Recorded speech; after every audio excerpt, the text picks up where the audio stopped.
Hello students, welcome to the world of biology. Student, आज हम लोग डिस्कस करेंगे चैप्टर द लिविंग वर्ल्ड के जो इंपॉर्टेंट टॉपिक है that is rule for nomenclature. उसके बारे में हम डिटेल से डिस्कस करेंगे। स्टूडेंट, प्रीवियस लेक्चर में हमने नोमेनक्लेचर के बारे में इंट्रोडक्शन किया था।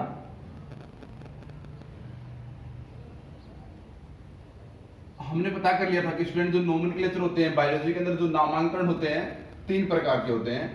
नंबर 1 बाइनोमियल, नंबर 2 ट्राइनोमियल और नंबर 3 पॉलिनोमियल। स्टूडेंट, लेकिन जो ज्यादा फेमस है स्टूडेंट वो बाइनोमियल नोमेनक्लेचर है।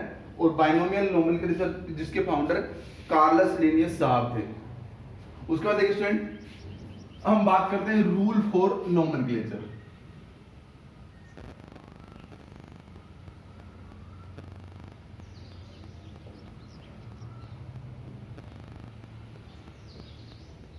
कि हम बात करेंगे कि किन किन सिद्धांत के आधार पर, किन किन नियमों को पालन करते हुए हम बायोलॉजी के अंदर किसी भी जीव का, किसी भी प्लांट का नामांकन करते हैं। स्टूडेंट, इन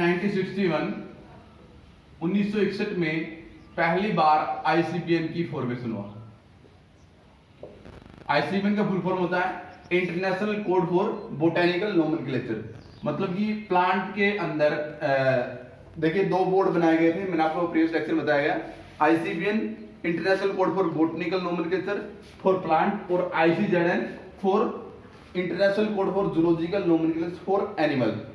स्टूडेंट, इन्हीं बोर्डों के अंदर कोई भी नया प्लांट या नया एनिमल आपको मिलता है तो हम उसका नेमिंग को इंटरनेशनल नली एक्सेप्टेड सिस्टम के अकॉर्डिंग, साइंटिफिक रूल के अकॉर्डिंग हम उसको रजिस्टर्ड कराना पड़ता है। इन केस ऑफ प्लांट के केस में आईसीबीएन और एनिमल के केस में आईसीजेडएन। तो स्टूडेंट, 1961 में पहली बार आईसीबीएन की फॉर्मेशन हुआ। यहाँ पे इससे पहले जितने भी प्लांट और एनिमल, यहाँ पे इंपॉर्टेंट पॉइंट है स्टूडेंट कि 1961 से पहले जितने भी प्लांट खोजे गए एक्सेप्ट लीनियस। लीनियस की मैंने आपको 2 बुक बताई थी, इंपॉर्टेंट है, स्पीसीज प्लैंटरम और सिस्टमा नेचर।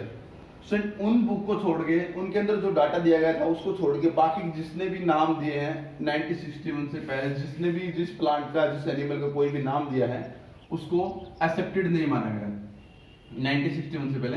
आपको पता कि जो लीनियस साहब की जो बुक आई थी 1753 में आई, दूसरी आई 1758 के अंदर। 1753 में जो आई थी जो आपकी स्पीसीज प्लैंटरम थी, और जो 1758 के अंदर जो लिनियस साहब की बुक आई थी उसका नाम था सिस्टमा नेचर, जो कि एनिमल्स के लिए थी।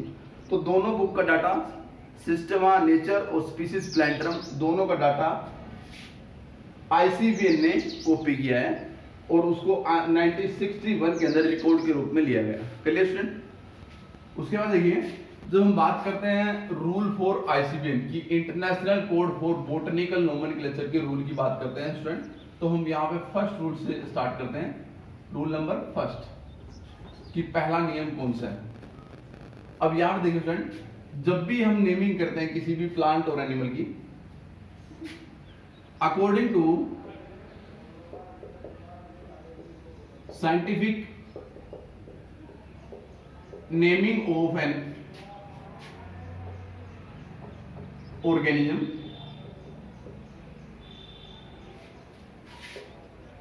consist of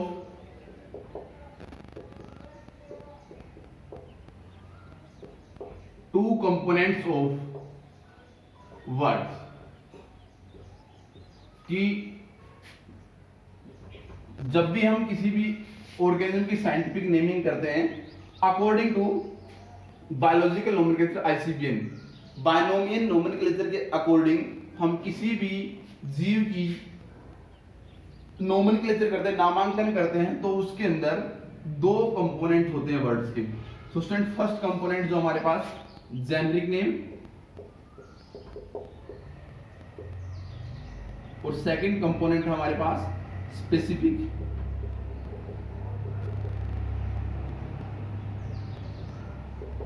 effect name. Example समझिए स्टूडेंट,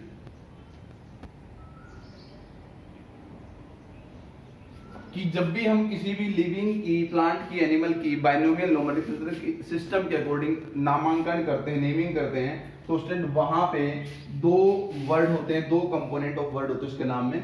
फर्स्ट जो होता है स्टूडेंट वो जेनरिक नेम होता है, और जो सेकंड होता है उसको हम बोलते हैं specific effect name. Generic name से मतलब होता है उसका वंश क्या है, और स्पेसिफिक इफेक्ट नेम से मतलब होता है कि उसकी प्रजाति कौन सी है। तो वंश और प्रजाति के बारे में, दोनों के बारे में इंफॉर्मेशन मिलते हैं बाइनोमियल नोमेनक्लेचर के सिस्टम के अकॉर्डिंग। अब देखिए स्टूडेंट यहाँ पे एग्जांपल समझिए, मैं आपको मैंगो का एग्जांपल दे रहा हूं कि मैंगो के अंदर हमने लिखा मैंगीफेरा इंडिका। Clear student? अब जो मैंगीफेरा वर्ड है, जो फर्स्ट वर्ड है यहाँ पे स्टूडेंट, वो इसका जेनरिक नेम है, मतलब कि इसका वंश है, वंश इसका मैंगीफेरा है, और इसका स्पेसिफिक इफेक्ट नेम जो इसकी प्रजाति है वो इसकी इंडिका है। Clear student? वंश मैंगीफेरा और इंडिका इसकी प्रजाति, जिसको हम बोलते हैं स्पेसिफिक इफेक्ट नेम। तो स्टूडेंट किसी भी बाइनोमियल नोमेनक्लेचर सिस्टम के अकॉर्डिंग जिस भी ऑर्गेनिज्म की, किसी भी प्लांट की हम नेमिंग करते हैं, उसके अंदर टू कंपोनेंट्स ऑफ वर्ड मिलते हैं। पहला जेनरिक नेम, उसका वंश, और दूसरा जो कंपोनेंट होगा इंडिका, जैसे कि इसकी प्रजाति, जिसको हम इंग्लिश में बोलते हैं specific effect name. Clear student? It is the first rule of nomenclature. उसके बाद देखिए स्टूडेंट, हम डिस्कस करते हैं सेकंड रूल ऑफ नोमेनक्लेचर कि नोमेनक्लेचर के लिए दूसरा जो सिद्धांत है वो क्या है। स्टूडेंट ये आप यहां पे देखिए कि हमने जो यहां पे बात करते हैं कि in scientific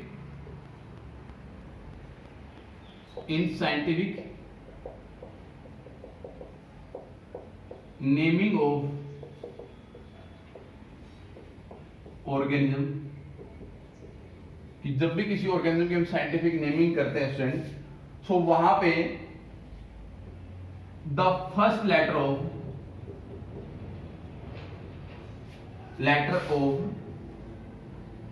generic name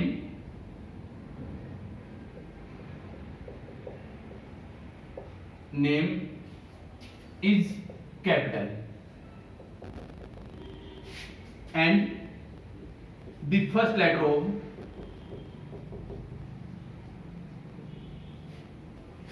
specific effect name should be small। अब देखिए स्टूडेंट, नोमेनक्लेचर के दूसरे नियम के अकॉर्डिंग क्या बताया गया है कि जब भी हम किसी भी ऑर्गेनिज्म की नेमिंग करते हैं, तो वहां पे हमने पहले रूल में पढ़ लिया कि दो कंपोनेंट होते हैं, फर्स्ट उसका जेनरिक नेम और second name specific effect name, वंश और उसकी प्रजाति। स्टूडेंट दूसरे नियम में क्या बताया गया है कि जब भी हम किसी ऑर्गेनिज्म का साइंटिफिक नेमिंग करते हैं, तो वहां पे जो फर्स्ट जो जेनरिक नेम होता है स्टूडेंट, उसका फर्स्ट लेटर कैपिटल होता है, और जो स्पेसिफिक इफेक्ट नेम होता है उसका फर्स्ट लेटर स्मॉल होता है। अब देखिए स्टूडेंट एग्जांपल से समझिए,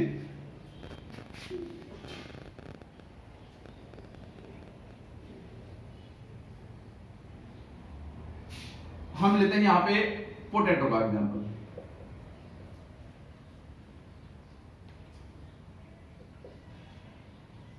सोलेनम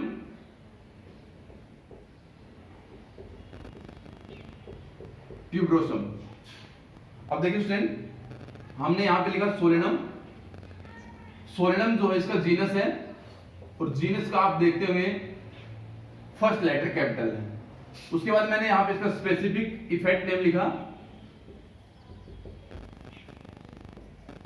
जिसका फर्स्ट लेटर आपको यहां पे स्मॉल दिखाया गया है। यही है नोमेनक्लेचर का सेकंड नियम कि जेनरिक नेम का फर्स्ट लेटर कैपिटल होगा और स्पेसिफिक इफेक्ट का फर्स्ट लेटर स्मॉल होगा। But in case of specific effect name replaced by name of any person, कि अगर हम यहां पे स्पेसिफिक इफेक्ट जो यहां पे दिया गया है, इसकी जगह पे किसी पर्सन का नाम डालना चाहते हैं जिसने इसकी डिस्कवरी की हो। जैसे कि एग्जांपल समझिए स्टूडेंट,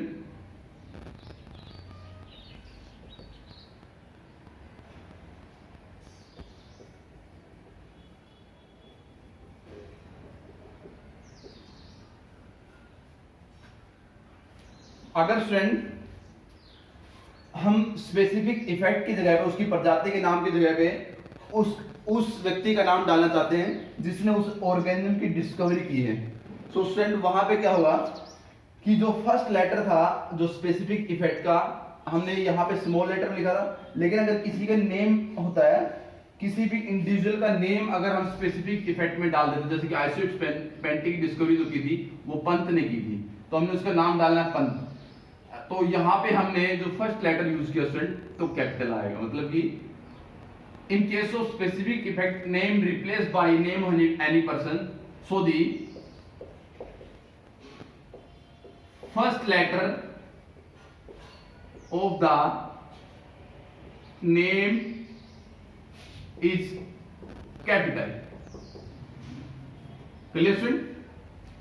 कि अगर हम किसी भी इंडिविजुअल का, पर्सन का नाम उसके साथ जोड़ना चाहते हैं उस स्पेसिफिक इफेक्ट में जिसने उसकी डिस्कवरी की है, तो स्टूडेंट उसके नेम का फर्स्ट लेटर जो है वो कैपिटल आएगा। लेकिन अगर हम डायरेक्ट उसकी प्रजाति का नाम लिखते हैं तो प्रजाति के नाम में हम उसका फर्स्ट लेटर जो संभाल रखेंगे।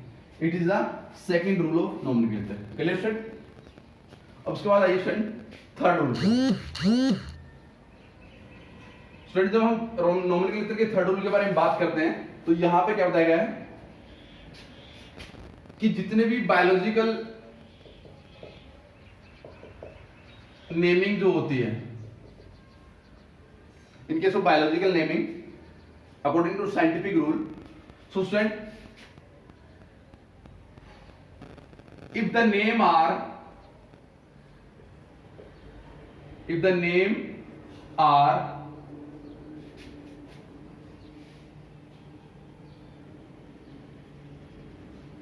handwritten or typed, so it will separately underline. Clear student? बात को समझिए कि अगर आप किसी भी लिविंग का बायोलॉजिकल नेमिंग दे रहे हैं, अगर आपने बायोलॉजिकल नामांकन कर रहे हैं, अगर आपने उस नाम को अपने फ्री हैंड से लिखा, अपने हाथ से लिखा है, या फिर आपने उसको टाइप किया है, फ्री हैंड रिटन है या फिर आपने उसको टाइप किया है, तो स्टूडेंट उसके हम दोनों कंपोनेंट्स जो वर्ड है किसी भी नेम के अंदर उसको हम सेपरेट अंडरलाइन करते हैं। फॉर एग्जाम्पल,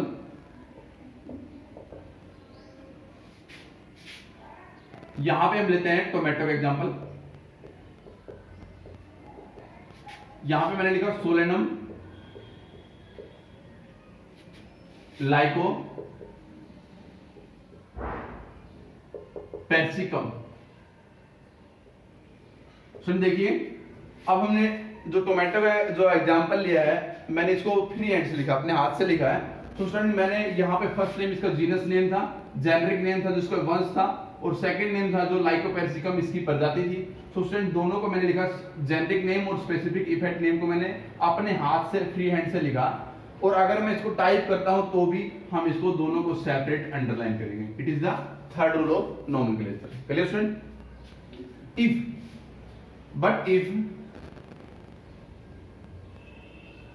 अगर स्टूडेंट मैं बायोलॉजिकल नोमेनक्लेचर को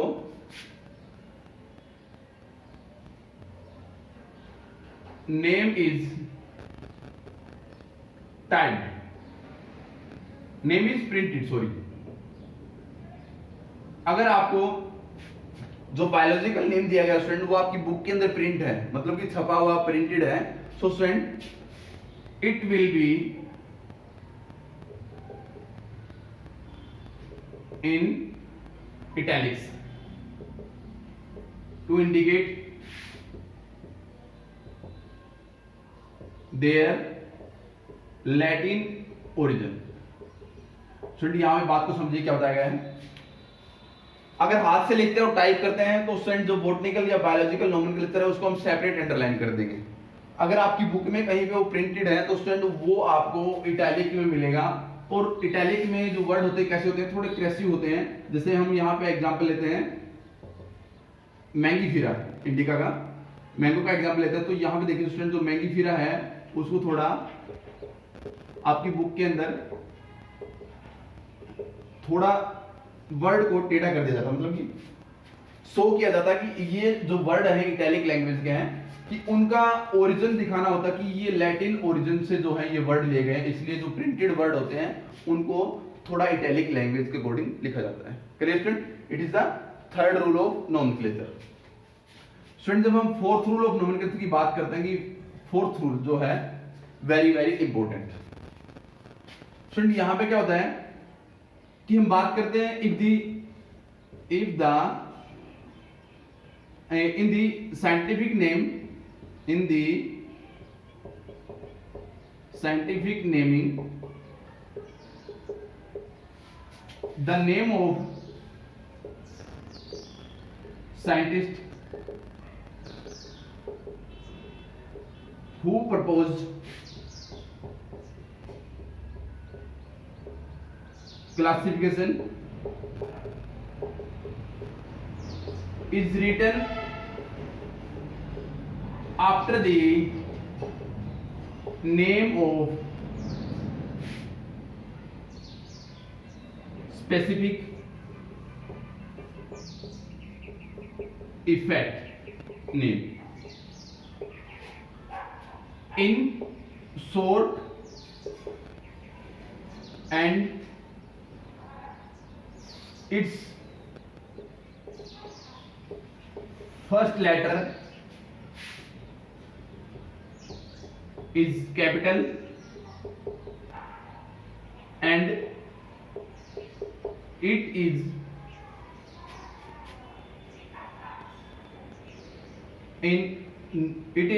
present in normal Roman words. अब देखिए स्टूडेंट फोर्थ रूल के अकॉर्डिंग क्या बताया गया है कि अगर आप साइंटिफिक नेमिंग करते हैं किसी भी ऑर्गेनिज्म की और प्लांट की, और साइंटिफिक नेमिंग कौन कर रहा है? वो साइंटिस्ट कर रहा है जिसने वो पूरा नोमेनक्लेचर जो क्लासिफिकेशन दिया वो साइंटिस्ट ही उसी प्लांट या एनिमल का नोमेनक्लेचर कर रहा है। तो स्टूडेंट उस साइंटिस्ट का नाम after the specific effect name, मतलब कि पहले वंश का नाम आएगा, फिर प्रजाति का नाम आएगा, उसके बाद उस साइंटिस्ट का नाम आएगा, और वो भी शॉर्ट में आएगा और वो अंडरलाइन नहीं होगा, उसका फर्स्ट वर्ड जो होगा कैपिटल लेटर में होगा। For example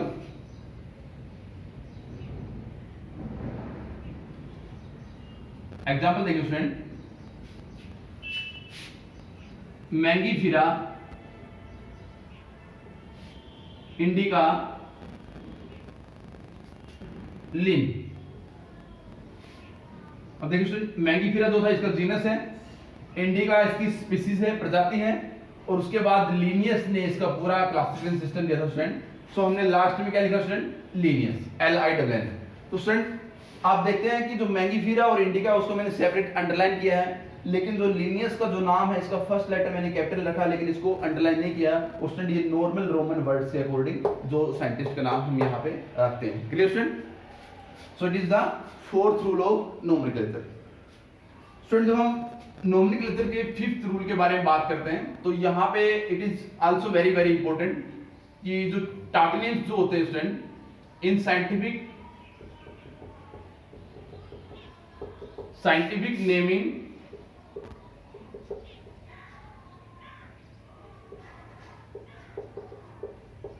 टोटोनिम्स are not valid in ICBN कि जो स्टूडेंट ICBN के अकॉर्डिंग टॉटोनिम्स यहाँ पे वैलिड नहीं होते। कि स्टूडेंट देखिए जो टॉटोनिम्स क्या होते हैं कि मतलब कि रिपीटेशन ऑफ वर्ड्स, कि जैसे हम एग्जांपल लेते हैं कि international code of botanical nomenclature system के अकॉर्डिंग टॉटोनिम्स रिपीटेशन वैलिड नहीं है। एग्जांपल से समझिए क्यों नहीं है कि जब भी हम किसी प्लांट वगैरह की नेमिंग करते हैं जैसे कि, तो उसके अंदर जैसे मैंने लिख दिया Mangifera,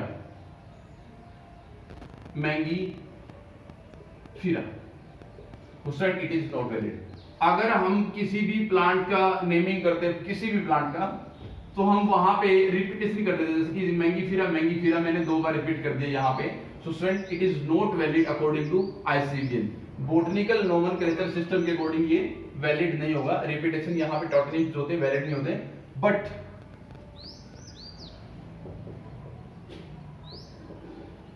टोटनिम्स are valid according to ICZN, कि ICZN के अकॉर्डिंग टोटनिम्स जो होते हैं वैलिड होते हैं। International code for zoological nomenclature, अगर हम किसी एनिमल का नोमेनक्लेचर करते हैं स्टूडेंट, तो वहां पे टोटनिम्स जो होते हैं वैलिड होते हैं। कैसे वैलिड होते हैं, एग्जांपल से समझिए। फॉर एग्जांपल यहां पे मैंने लिख दिया नाजा नाजा। स्टूडेंट जो नाजा नाजा मैंने यहां पे लिखा है कि बार बार नाजा नाजा वर्ड को मैंने रिपीट किया है, तो ये क्या हो गया, टोटनिम्स हो गया। और स्टूडेंट ये ICZN है। ICZN मतलब कि यहां पे जो मैंने नाम लिखा है वो इंडियन कोबरा, कि भारतीय जो कोबरा है उसका नाम मैंने यहां पे लिखा है नाजा नाजा। और आप देखेंगे इसमें रिपीटेशन है, टोटनिम्स है, लेकिन ये क्या है, वैलिड है। और यहाँ पे जो हम बात की थी ICBN के अकॉर्डिंग टोटनिम्स वैलिड नहीं थे। मैंगीफेरा रिपीटेशन में वर्ड नहीं आ रहा था, लेकिन जूलॉजिकल एनिमल के नेमिंग में टोटनिम्स वैलिड होते हैं। जैसे मैंने लिख दिया नाजा नाजा, इंडियन कोबरा का साइंटिफिक नेम होता है जो कि वैलिड होता है स्टूडेंट। दूसरा एग्जांपल समझिए, रेटस रेटस मतलब कि रेट। स्टूडेंट ये भी क्या है, एनिमल्स के अंदर आते हैं। कोबरा और रेट दोनों एनिमल में आते हैं, और दोनों में क्या है, यहाँ पे स्टूडेंट आपको रिपीटेशन देखने को मिल रहा है, और रिपीटेशन देखने को मिल रहा है, तो मतलब कि यहाँ पे क्या है, टोटनिम्स है। और टोटनिम्स जो है वो वैलिड है अकॉर्डिंग टू ICZN, लेकिन ICBN के अकॉर्डिंग टोटनिम्स जो है वैलिड नहीं होते। Clear student? तो अभी तक हमने 5 रूल नोमेनक्लेचर के डिस्कस किए स्टूडेंट। एक बार दोबारा से मैं प्रीव्यू आपको देता हूं कि फर्स्ट रूल के अंदर क्या है कि बाइनोमियल नोमेनक्लेचर हम करते हैं, तो वहां पे 2 वर्ड की रिपीटेशन होती है, 2 कंपोनेंट होते हैं। जैसे फर्स्ट नेम जो होता है जेनेरिक होता है, वंश होता है, और दूसरा नेम जो होता है उसकी प्रजाति होती है। जैसे हमने एग्जांपल लिया था मैंगीफेरा इंडिका, वंश मैंगीफेरा और प्रजाति indica, first rule. Clear? Second rule में देखिए स्टूडेंट, सेकंड रूल में क्या बात की थी, the scientific naming of organism, the first letter of generic name is capital and the first letter of specific effect name small. कि scientific naming करते हैं किसी भी ऑर्गेनिज्म की, प्लांट की, तो वहां पे फर्स्ट लेटर जो जेनेरिक नेम होता है कैपिटल होता है, स्पेसिफिक इफेक्ट का फर्स्ट नेम जो है स्मॉल होगा। लेकिन अगर जो स्पेसिफिक इफेक्ट में अगर हम किसी पर्सन का नाम, जैसे कि मैंने उसका नाम डिस्कवर किया है या फिर दूसरे किसी पर्सन ने उसका नाम डिस्कवर किया है, और वहां पे वो अपनी पॉपुलैरिटी के लिए प्रजाति की जगह पे अपना नाम लिखना चाहता है, तो वहां पे स्टूडेंट जो फर्स्ट वर्ड होगा, फर्स्ट लेटर होगा, वो कैपिटल लेटर में आएगा, अदरवाइज स्मॉल लेटर में रहेगा। चलिए स्टूडेंट, थर्ड रूल में देखिए स्टूडेंट हमने क्या बात की कि अगर बायोलॉजिकल नोमेनक्लेचर हाथ से लिखे होंगे या फिर टाइप होंगे, तो स्टूडेंट उनको हम दोनों कंपोनेंट को, जीनस को और उसकी प्रजाति को, स्पेसिफिक इफेक्ट को हम सेपरेट अंडरलाइन करेंगे। लेकिन अगर वो बुक के अंदर प्रिंटेड है तो स्टूडेंट वो इटैलिक में होंगे, और इटैलिक में होंगे तो थोड़े टेढ़े होंगे, लेकिन अंडरलाइन नहीं होंगे बुक के अंदर। और स्टूडेंट अंडरलाइन नहीं होंगे तो मतलब कि उनसे मतलब कि उनको दिखाना होता है, शो करना होता है कि हम ये जो वर्ड लिखा गया है ये लैटिन ओरिजिन का वर्ड है।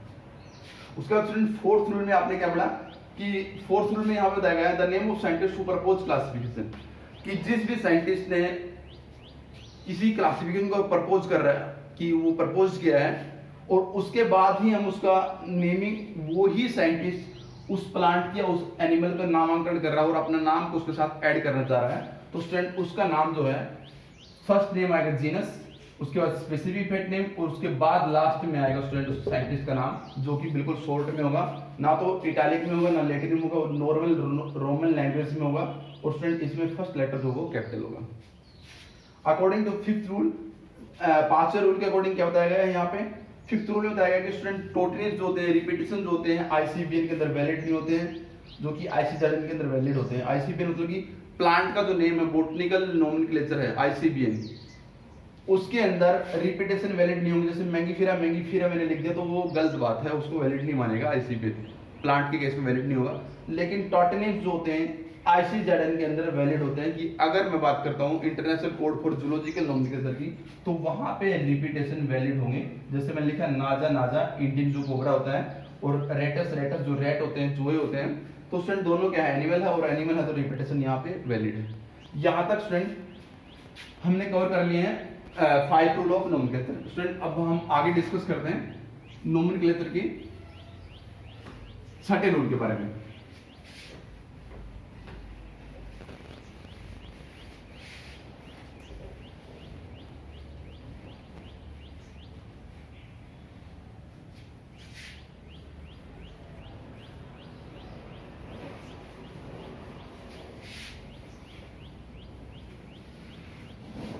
देखिए स्टूडेंट, जो नोमेनक्लेचर का 6th रूल है उसके अकॉर्डिंग क्या बताया गया है,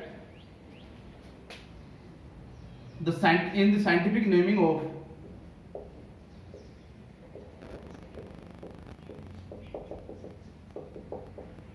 of newly discovered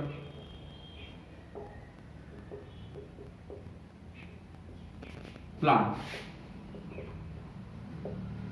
its data should be stored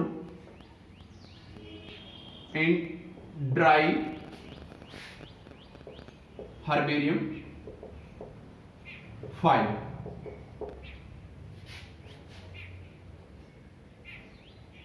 student, अगर हम कोई भी नया प्लांट आपने डिस्कवर किया है और आप उसका आईसीबीएन के अंदर आप उसको रजिस्टर्ड कराना चाहते हैं, तो आप उस पर्टिकुलर प्लांट पार्ट का, जो प्लांट का इंपॉर्टेंट पार्ट लेंगे, उसको ड्राई करेंगे और उसको हर्बेरियम फाइल के अंदर रखेंगे और हर्बेरियम फाइल में उसका पर्टिकुलर जो पूरा ओवरऑल जो डाटा है उसको आप रिकॉर्ड करेंगे और स्टूडेंट उसको आईसीबीएन के अंदर आप रजिस्टर कराने के लिए भेज देते हैं, या फिर अपनी लैब के अंदर भी आप उसको लंबे समय तक स्टोर करने के लिए रख सकते हैं।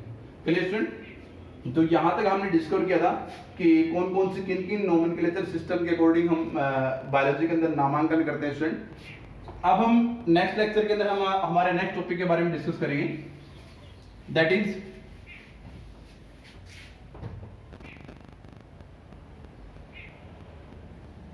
Concept of species and taxonomical ranking. Student, अब तक हमने जो रूल ऑफ नोमेनक्लेचर की बात की थी, मतलब कि हमने सीख लिया है कि किसी भी प्लांट के एनिमल को हम किस प्रकार से नामांकन करते हैं, हम उसको जीनस के बारे में हमको उसको पता लग गया, उसके वंश के बारे में पता लग गया है और हम उसकी प्रजाति के बारे में हम लोग पता कर लिया। स्टूडेंट, अगले टॉपिक में हम बात करेंगे कंसेप्ट ऑफ स्पीसीज के और टैक्सोनॉमिक हायरार्की, मतलब कि हम उसको अब उस लिविंग को हम टैक्सोनॉमिक मतलब कि अकॉर्डिंग टू क्लासिफिकेशन सिस्टम कि उसको वर्गीकरण हम किस प्रकार से करें और उसको कैसे अलग अलग ग्रुप में उनको हम रखेंगे, ये सारी बातें हम नेक्स्ट लेक्चर के अंदर सीखेंगे। Clear student? Thank you very much.